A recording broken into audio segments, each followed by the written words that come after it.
Brodie, good morning and welcome to the show. Thank you for having me. I'm excited to dive in today. This is a very important topic that we'll be discussing, all about injuries and more importantly, focusing on misconceptions about injuries, myths around injuries, and who better than you could come on the podcast and speak about it. So we'll get to that, but let's start by having a small introduction of who you are beyond what I'll be recording anyway. And see how it's so important for listeners to know what you bring to the table. Sure. So yes, I'm Brodie Sharpe. I'm from Melbourne, Australia, and I'm a physiotherapist by trade. And over the course of my physio career, I've actually became a runner as well, just a recreational runner, and a few triathletes here, a few triathlons here and there. And as I'm treating runners, back when I was working in clinics, I saw a whole ton of runners come in. They were injured.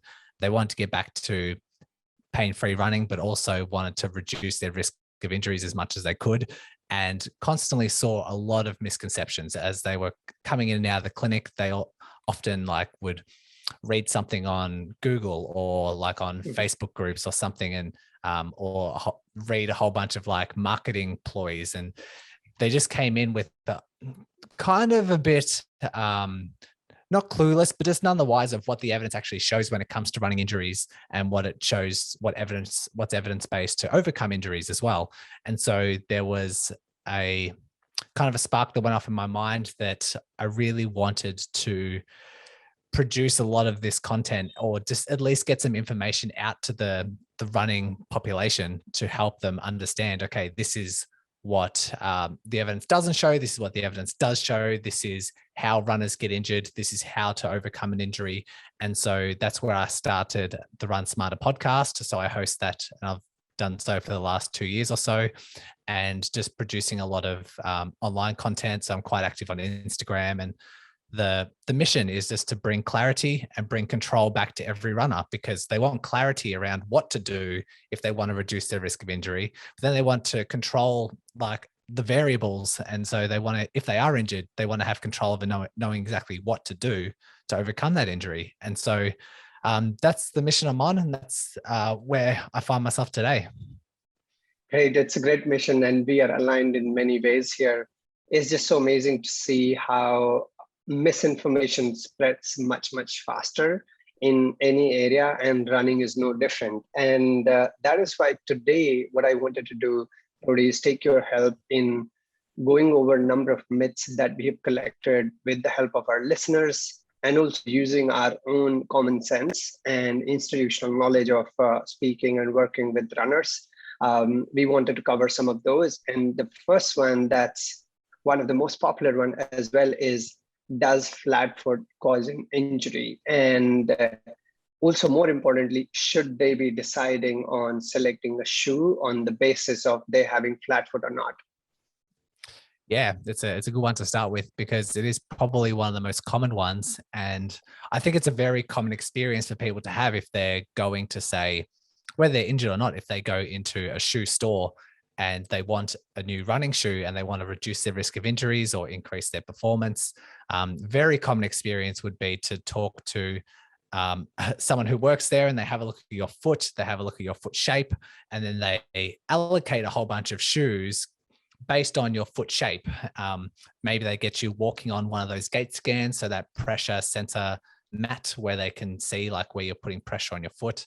And yeah, whether you are a supinator, so a high arch, whether you're a neutral foot, or whether you're a pronator or flat foot, they'll just select a bunch of shoes based on that. And it would be nice if that were the case, but unfortunately, when it comes to the evidence, there's zero correlation between what shoe you actually require and what foot shape you actually have. And that's when it comes to running performance and reducing your risk of injuries. There's just zero correlation there. And there was a couple of years ago, there was a study that came out that followed, there was about 900 people. So they've actually studied about 1,800 feet, and they all put them in a neutral shoe, but they categorized those 1,800 feet into supinated, neutral, pronated, or overpronated, and let them go off into the world, let them run around, and saw how long it took them to get injured, what ones got injured more often, what runners got injured sooner. And like I said, they're all in a neutral shoe, and found out that the overpronators, the ones that are not pronators, but really severely pronated, they didn't fare as well, but everyone else just got injured at the same rate.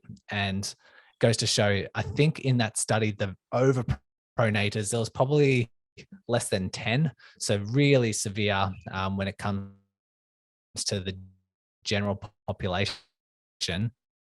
I think that about 30% of them were actually pronators, really, or any sooner or any more frequent than the supinators or the neutral when they're running in a neutral shoe.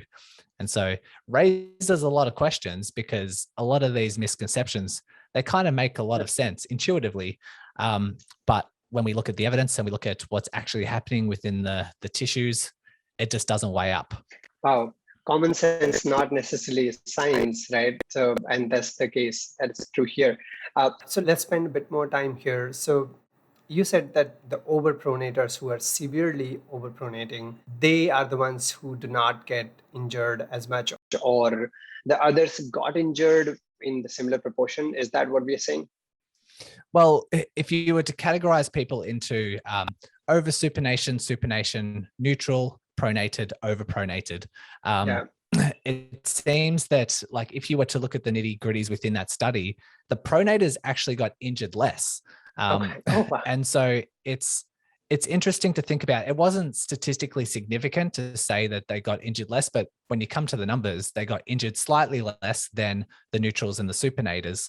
And when you think about the mechanics, the actual act of pronation, it slows down your momentum. So when you're running and your foot makes contact with the ground, we want to absorb that load over a long period of time as much as we can. And this is milliseconds, but we want to spread it over a long period of time, just so we can absorb that load a little bit more intensely. If you hit a brick wall and you do it very quickly, it's going to be a lot, the reaction force is just so great, you're destined for injury. But if you can find a way to slowly hit that wall as slow as you can, then it distributes that load a little bit more. And so that's what pronation actually does. When you contact your foot, it does a fantastic job of pronating the foot and slows down a lot of that mechanics and slows down a lot of your momentum to absorb a lot of that load. And so that's probably why we see, I'm only just speculating from what we found in these studies, but it seems like the motion of pronation actually slows down a lot of that, the forces that are generated within your body when you run. And so that's why you're probably seeing them less. And if we know that about pronation, we definitely don't want to inhibit or restrict or case your foot to reduce the amount of pronation, because it's actually a protective mechanism rather than an injury-based movement. True. So here's the answer for people who think that flat foot is almost a curse. I've seen among the beginner runners or walkers, they always come with this issue that, hey, they have flat foot, so they can't run. And so here's the answer that people can make sense of, that just because they're overpronating or they have almost flat foot does not mean they are going to get injured. And if nothing else, it may just help them in certain ways. Also, just so you know, Brodie, in India, the running stores that are here, most of the running stores do not have any gait analysis, or even most of these do not even have qualified sales representatives. And so what they may be selling you is primarily what's the newest that's in the stock and what's most expensive in the stock. So telling people how does it help for them to make an informed decision is also a lot more important here, because it just seems like in most of the stores, the technology is not there as yet. Yeah. And I would like, the next question the listener's probably asking is like, well, what shoe should I go with? Yeah. And there is some, like, usually the guidance from a lot of the gurus that I follow and what I recommend as well is just try a few different shoes, a few different type of shoes, and see which one best, like which one you feel the most comfortable in. Maybe you can have a jog up and down the store. Maybe they have a treadmill. I don't know, but it's always good to jog on the spot or just move around in those shoes And the ones you feel the most comfortable with is the ones that you're most likely going to thrive in, because we know that people have different biomechanics, different mobility, different strengths. And if you just try a whole bunch of different types, because there's a whole bunch of different types out there, you'll naturally fall into one that you find the most comfortable. That's going to be the one that's best for you. It's going to help accentuate your preferred movement path, what we call it. And if you find it really comfortable, then you're most likely going to thrive in that shoe. True. We also covered a couple of other podcasts as well on how to select a running shoe. So this is exactly aligned to that as well. That people should be keeping in mind what actually fits them well instead of the color of it or what just looks fanciest, because that may not be the optimal shoe for you. So you're absolutely right. That makes absolute sense. Moving ahead and slightly related as well, how about the gait and biomechanics? Do you think the gaits and biomechanics play a major role in causing or preventing an injury? I've seen, in fact, a number of elites, they are running with their heel touching first. They have weird motions. At times you'll wonder how are they running that fast and not getting injured. They are elites primarily because they have been able to get there with the help of possibly thousands of miles of raking it over months and years, right? So what's your opinion of gaits and biomechanics? Because this is another popular one that keeps coming from people. Yeah, I think I might backtrack slightly because there's essentially like this universal principle of why runners get injured in the first place that would be a constant theme no matter what question we ask. So injuries will pop up. The most common cause of injury is just overloading your body that it's just not used to, and what we call exceeding your adaptation zone. So every muscle, every joint, every ligament that's within your body has a certain capacity, has a certain amount of force that it can produce for over a certain period of time before it starts breaking down. And for a lot of runners, they'll know that what their capabilities are. They'll know kind of what mileage or what speed they can do that doesn't break down. But we often see that people train for marathons or they have these ambitious kind of goals and they overdo things. And when they do overdo things, a certain ligament or a certain muscle will start to become sore, and then it becomes an injury. That's what we call training errors. You're overloading the body or just having this abrupt shift in training. This is why the pronators and the flat feet don't get injured at the same any more so than anyone else, because they're still subjecting their body to an overuse injury. Let's just say if a flat foot has plantar fasciitis, they've got the plantar fasciitis because they've gone from running 10 miles a week to running 15 miles a week. It's been too much of a jump. And so if you do so gradually, that flat foot just gets used to that mileage and just builds up the capacity, and the runner will adapt along the way. And so when we're talking about running form, why we see elite runners that contact with their heel or have some biomechanics that are less ideal, or they look a bit cringeworthy, they're not looking as mechanically efficient. It's just because the body's adapted to that style of running, and it's built up the capacity so much through a well-trained program that the body's just used to producing such a high mileage with those angles and with that running style. But if we're talking about can a runner change their form to reduce their risk of injuries?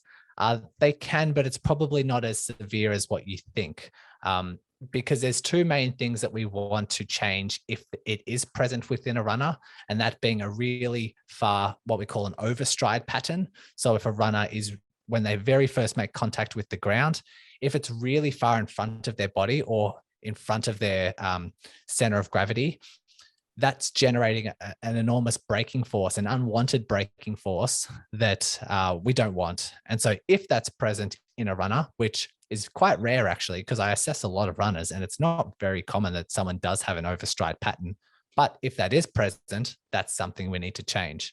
And the second thing which links in with that overstride pattern is a very low cadence.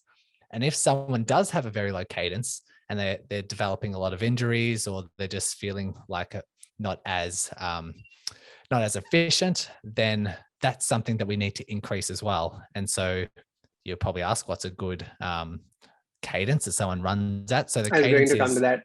Yeah. So the cadence is how many steps you take per minute. And if it's quite low, it means that you're almost like walking on the moon. You're like running, your steps are really slow and you're sort of hitting the ground a bit harder. You're taking larger steps. It's if it's in that low range, it's just very inefficient. And I rarely see people in a low range. And the kind of target area that people should aim for actually depends on the runner themselves. Like every runner's individual, they'll have their own optimal running cadence, but we do have some general guidelines. Somewhere between 165 to 185 can be quite nice in terms of a range.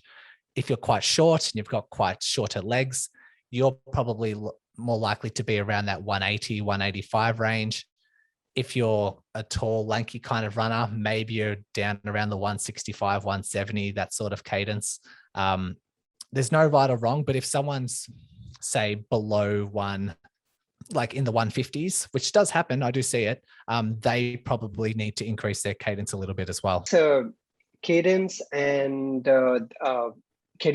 overstriding, in some ways, these could be related as well. If you're landing too far out from your body, it's natural that you're not going to be able to take many steps as frequently per minute.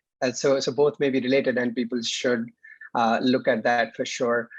I've seen a number of drills on YouTube and other places, and we have created some too for people to be able to increase their cadence. And this one is pretty good one for people to keep in account that overstriding and cadence does play a role in injuries.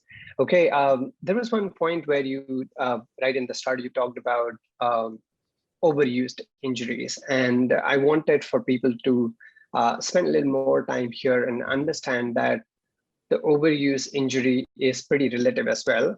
Just because someone has been a marathoner in the past or has been an athlete and they are coming back after a long pause, or they're just getting started for the very first time, even if they ran for 1 kilometer or 2 kilometers, it may just be an overuse if they are doing it over a period of time, right? Because what they may be able to do with training, it's something that will improve with time and not right away. And that is something that people should be aware of, isn't it, Brodie?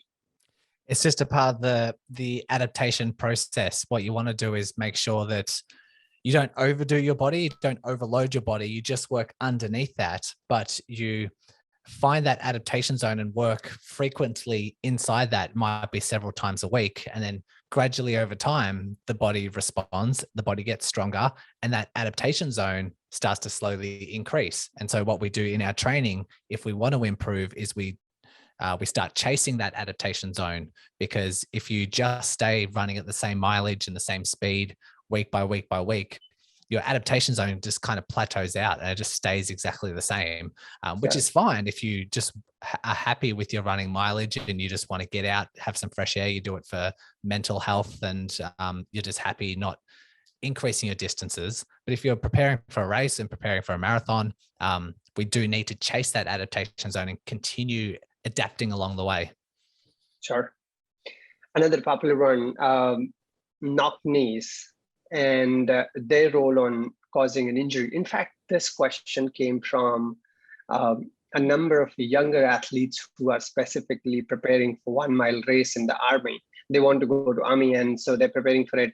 And knock knee is one of the medical tests that's taken and basis that they are selected or not. So they keep always bothering whether to start with, if they have knock knees, will it obstruct their performance in running or not? Obstruct performance, probably not. I know that if someone's doing like a 1 mile run, or like say like an athletic performance, if someone's doing shorter distances, you can probably do some technique training, you probably do some drills, you probably do some strength training to increase your running performance, and that might diminish the knocked knees kind of thing. Like if you increase your running cadence and you really focus on drills, that's probably going to reduce the amount of knocked knees. But from a recreational running perspective, like I said, with the other flaws that people have in their running, sometimes they have a hip drop, sometimes they have a pronation, sometimes they have a heel strike. It doesn't, the body would just adapt along the way. So Injury wise, is probably not a huge correlation. Performance wise, if you're a recreational runner, probably not going to diminish your running performance too much. But if you are doing those really shorter distances, then maybe doing some drills, maybe doing some cadence work, maybe doing some technique kind of drills might help increase that performance just a little bit. Sure. The next question that comes primarily from the recreational runners who have picked up and they're trying to improve towards their PR, or they're trying to go for a BQ or such. The moment they start to include a number of quality runs in their weekly workouts, they start to get injured. Either they'll see that the Achilles they're hurting, they have certain issues with the knee or things like those. And I could draw some correlation from the overuse that you talked about, the volume and intensity that people work on, etc. And so it's pretty evident from my point when I look at it. But I wanted to understand, as people increase their pace and as they increase their volume, how do you think it impacts your body, and then how that in turns converts into an injury, and how should then people be looking at avoiding that actually? Yeah, like everything, we want to make sure things are gradual. We want to make sure we're measuring things accurately. So you talk about, one is running volume and two is running speed, which incorporates some sort of intensity, because we kind of want to consider both of those things, because you could just easily do a 50K week one, and then a 50K week two, which if you're just measuring your volume looks exactly the same. But if you do week two a lot faster, the overall load on the body is completely different. Like as soon as you increase speed, as soon as you do hills rather than flats, the load on your body is just, it knocks you around. It's completely different. So we want to measure volume, but we also want to measure intensity as well. And that might be enough for you to just accurately, just slowly increase week by week by week. And so the body will adapt along the way. One way to do that, which is what I've kind of implemented over the last couple of months, is if you wanted to measure your volume and also measure your intensity in the same session, and then compile that day by day, week by week, is just to have a general, what we call rate of perceived exertion. So that would be an intensity. I use between 1 and 10. So 1 is not exercising at all. And about a 3 is just this really easy jog, like hardly breaking a sweat, really, really easy stuff. Then you're getting into your 6s and 7s where it's kind of like a harder effort.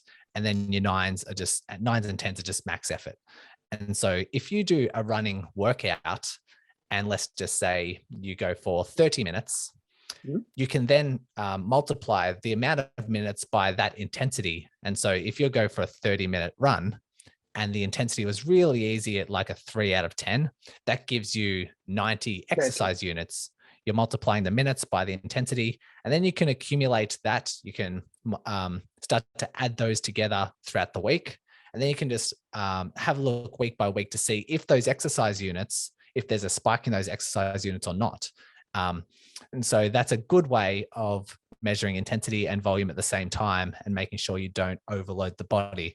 But we also have the other factor, which is recovery, and making sure that if you are training for a marathon, which gets back to your original question, if someone's training for a marathon and they start getting sore, getting niggles here and there, they start to feel a little bit fatigued, getting a little bit stiff, but their training volumes and their training intensities haven't increased too much. They're slowly building up, but they're still feeling like they'll get to a point where your recovery needs to match your output. So if you're used to getting, like, if your nutrition's okay and your sleep is about 7 hours per night and your stress levels are okay, but then the low levels at the start of your marathon training can match that. So your recovery and your output are somewhat similar, but they'll get to a point towards the end of this marathon training plan where the volumes are quite high and your old recovery strategies just won't match up. And so if you're feeling a little bit stiff, if you're feeling a little bit sore, and the volume intensity isn't building up in huge spikes, maybe it's the recovery. So maybe you do need to spend more time sleeping or having more downtime or switching off mentally by doing some stretches or yoga or whatever process feels good for you. That might be another way to kind of balance things out, balance out that recovery equation. Sure. Makes sense. In terms of the exercise units, the calculation is pretty cool. I think it makes pretty intuitive sense as well, and it's fairly easy to calculate. What do you think should be the right progression? Is there any rule of thumb people should incorporate? That is it week on week, they should look at X percentage of increase, that will be okay, or not? There's like the general 10% rule, which you see everywhere. It's not based on evidence. It's just based on loose guidelines. If someone, like, as long as things are sensible, you'll have a look at the numbers yourself as an individual and see what's sensible and what isn't. If I was to have an athlete and they're constantly injured, they're feeling okay at the moment, but any little spike in training just tends to flare up any injury, or maybe they've been managing one injury multiple times over the last couple of years. Let's say they always get shin splints, something like that. If they're one of those type of runners, I'd be very conservative with building up, maybe 5 to 10% increasing their mileage or increasing those exercise units. If there's someone who hasn't really, they've been injury free for the last 12 months, 12 to 24 months, their current volume is quite a lot and they just need to keep bumping it up. They're feeling good, they're feeling fresh.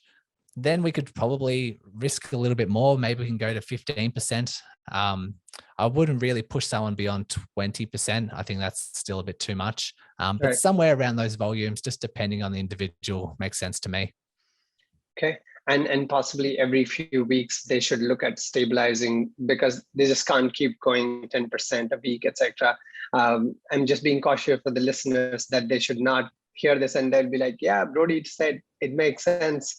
Let's start from 50 kilometers a week and keep racking 10% additional every week. So yeah, being sensible about it and seeing how you're feeling, how's your recovery.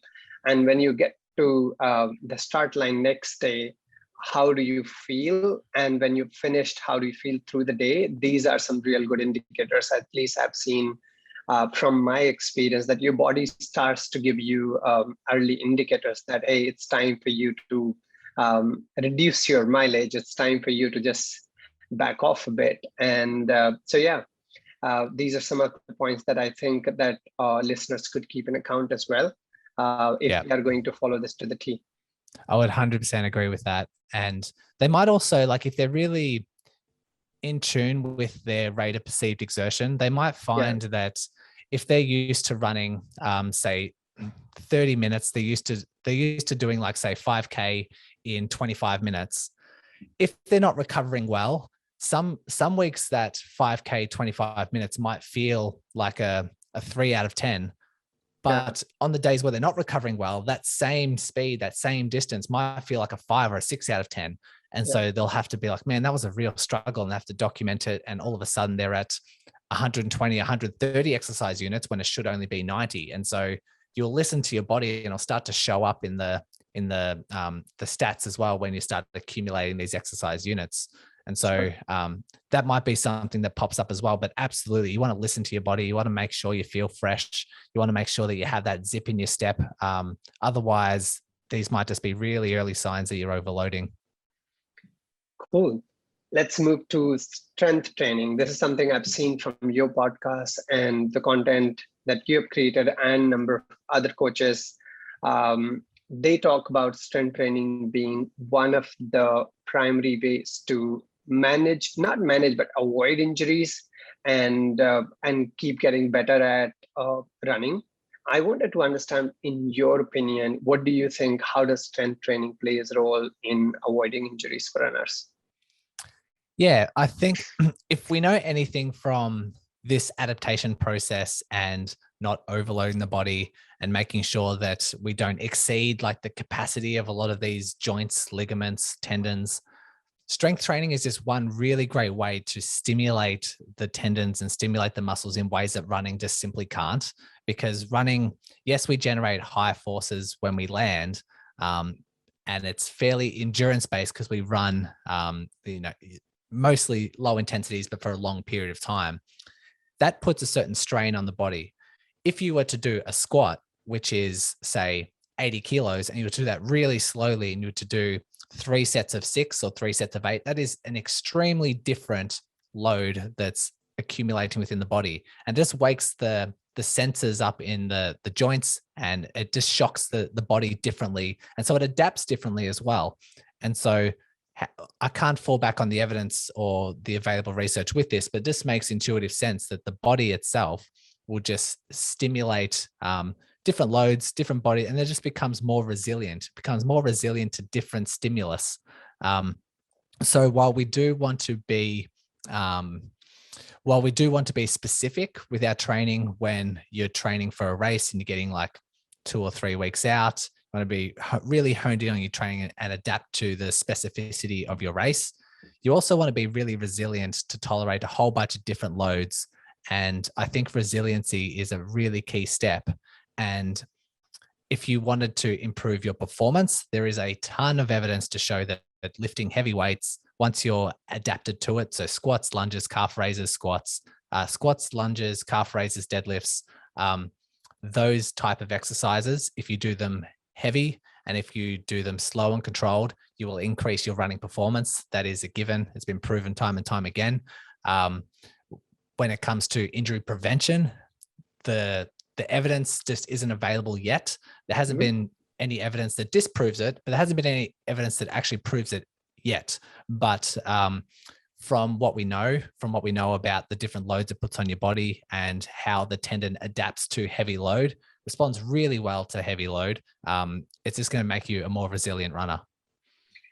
Yeah, I think it both serves the same purpose. If you're not injured, you're going to be able to be consistent with your running.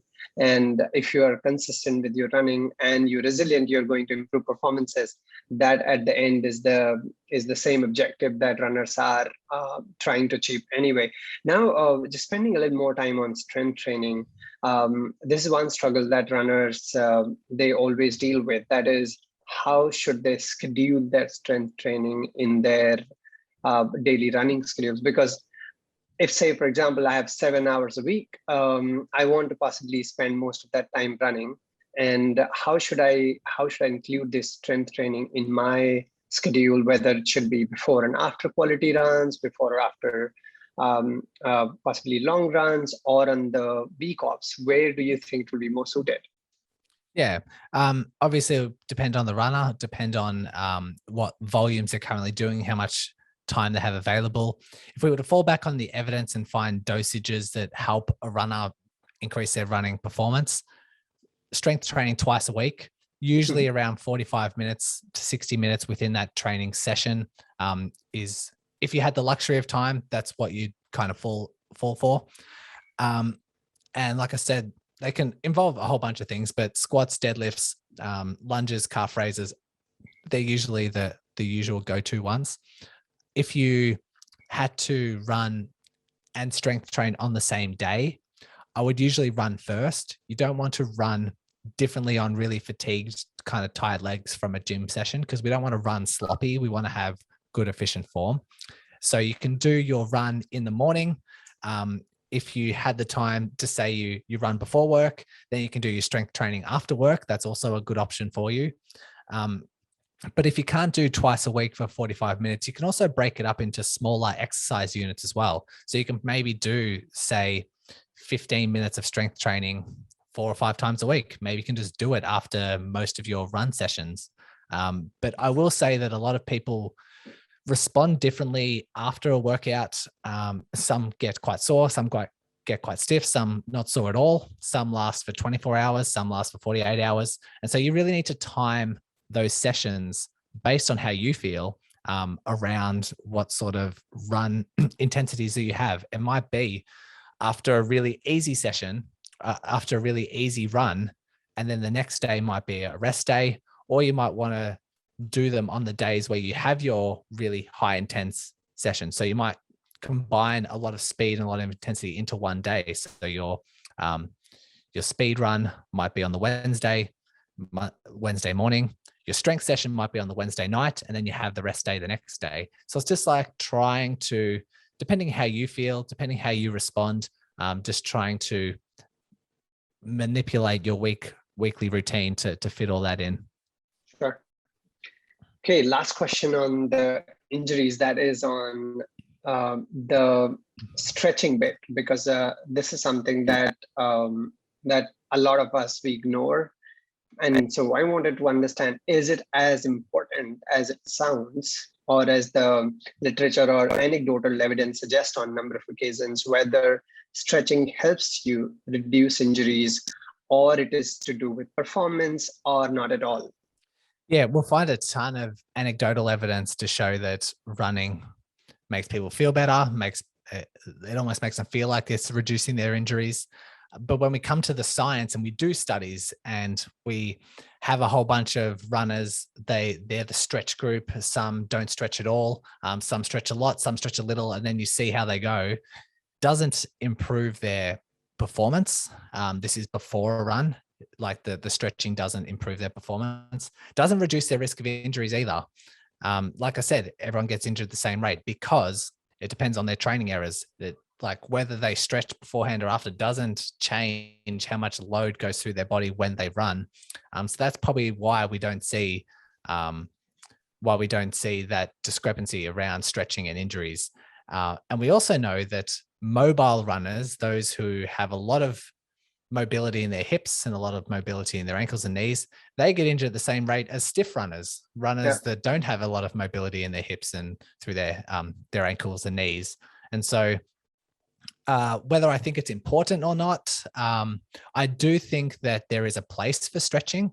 I do think that there is some good that can come of it, mainly because one, sometimes, especially after a run, when it comes to recovery, stretching doesn't do much for the physical properties of recovery, but it does a lot for the mental side of recovery. If you like stretching, it's a good way for the body to kind of switch off.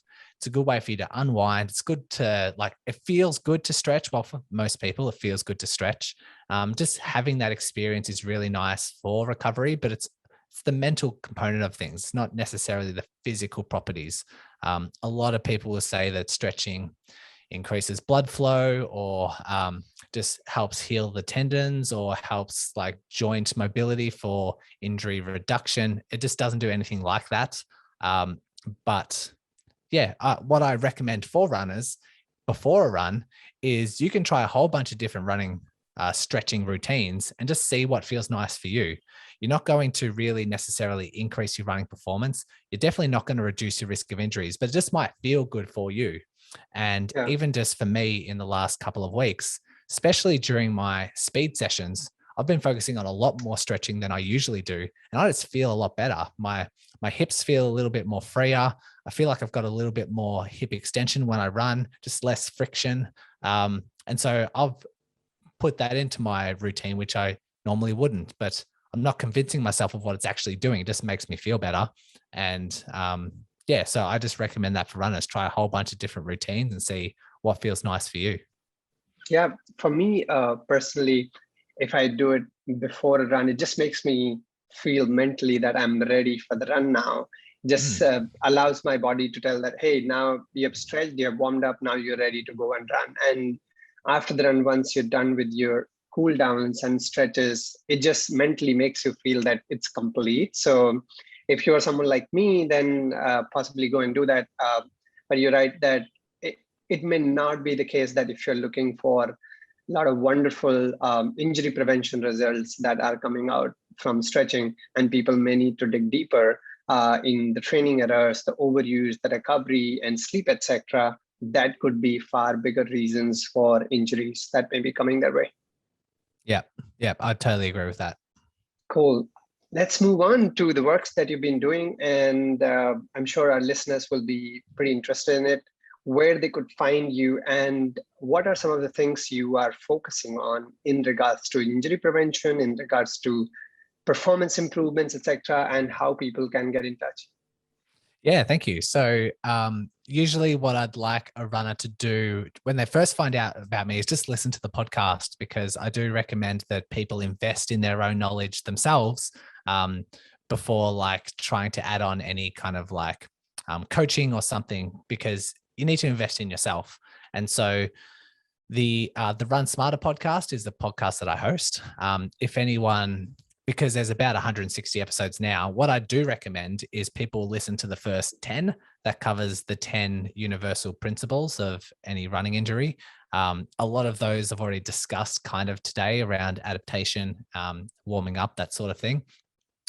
So have a listen to those first 10 before like scrolling through the feed to find kind of titles that they're interested in. That'd be my first kind of go-to that I like runners to do. Then they can follow me on Instagram if they want. I post a lot of blogs and exercises and research papers that are released. So my handle is Run Smarter Series. See how they go with that. And then usually if people do require like assistance, or if people do need me as a physio, I do online physio for runners all around the world. They can usually find my socials, but runsmarter.online is my website to go there. Yeah, I'm a user of the website, the podcast, both, and I can tell the first 10 principles after the introduction session, they are just amazing. We will provide the details in the show notes, but the introduction, I guess, is for about 5 minutes, and then the principles that you've talked about in each of those episodes are about 20 odd minutes, and it's a really, really helpful. In fact, what I do when I go for my runs, some of those principles I keep revisiting, so I'll just put them one after other, and if I have 2 hours run, I could finish 3-4 of them. And so people should definitely go through that. Investing in that, it's going to go a long way for them to benefit from it and have a long, sustainable running career. So thanks for that, Brodie. This is super helpful. We will look forward to being in touch, and we will let you know how the feedback went, and we'll keep in conversation. Yeah, absolutely. And good luck with you. Good luck with the Fitpage and everything that you're doing with runners as well. Thank you very much, Brodie.